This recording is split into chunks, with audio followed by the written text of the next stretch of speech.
আমরা যে এটাকে জিহাদ মনে করি আজকে, সেটা হলো একটা নিজেকে আত্মপ্রবঞ্চনা দেওয়া, আত্মপ্রবঞ্চনা দেওয়া ছাড়া আর কিছুই না।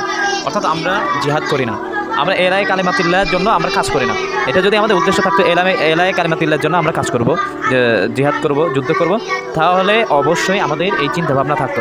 আমরা তো এইটা করি যে আমাদের এতটুকু যে বাঁচার ইচ্ছা। হ্যাঁ, ওই যে আয়াতে আছে না, ওয়াকিল লাহুম তাআলাউ কাতিলু ফি সাবিলিল্লাহ আও ইদফাউ। ওই যে আয়াতে বলা হয়েছে, মুমিনগণ বলছিলেন যে তোমরা আসো আল্লাহর পথে যুদ্ধ করো, তাআলাও তোমরা আসো কাতিলু ফি সাবিলিল্লাহ, এবং আল্লাহর রাস্তায় যুদ্ধ করো, আও ইদফাউ।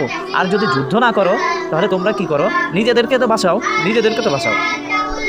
রাসূলুল্লাহ সাল্লাল্লাহু আলাইহি ওয়াসাল্লাম যখন উহুদের ময়দানে জিহাদের উদ্দেশ্যে গেছেন, তখন আব্দুল্লাহ ইবনে উবাই সে সাথী সঙ্গে নিয়ে বের হয়ে চলে আসে। অর্থাৎ তাদের সৈন্য সংখ্যা অনেক বেশি ছিল, অস্ত্রশস্ত্র অনেক বেশি ছিল। তখন সাথীদেরকে ভাগিয়ে নিয়ে চলে আসলো।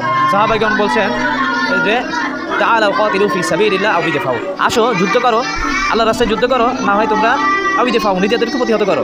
আজকে যদি নিজেদেরকে প্রতিহত না করতে পারো তাহলে দেখা যাচ্ছে কিছুদিন পর তারা তোমাদেরকে নিশ্চিহ্ন করে দেবে। তখন কি বলেছিল মুনাফিকরা? ক্বালু লাউ না'লামু কিতালান লাত্তাবা'নাকুম। আরে যদি আমরা জানতাম যে এটা আসলেই যুদ্ধ হচ্ছে, কিতাল হচ্ছে, তাহলে আমরা কি করতাম? তোমাদের অবশ্যই অনুসরণ করতাম। হ্যাঁ, তো যেখানে রাসূল সাল্লাল্লাহু আলাইহি ওয়াসাল্লাম যুদ্ধ করতেছেন সরাসরি সশরীরে, এটা নাকি যুদ্ধ না। তো এখন মূলত আমাদের কথা হলো যে এখানে আউবিদফাউ, অর্থাৎ তোমরা নিজেদেরকে কি করো? আউবিদফাউ, তোমরা তাদেরকে প্রতিহত করো। প্রতিহত করা মানে কি? এখানে নিজেরা বাঁচা, নিজেদেরকে মানে আশঙ্কামুক্ত থেকে বাঁচানো।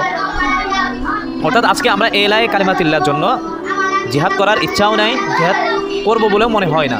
শুধুমাত্র আজকে এটাই হলো যে আমরা নিজেদেরকে রক্ষা করা, নিজের পরিবার, নিজের দেশ, এটা রক্ষা করার জন্য আমরা কি জিহাদ করি। কিন্তু বাস্তবিক সত্য কথা হলো যে আমরা কি সেটাও করি?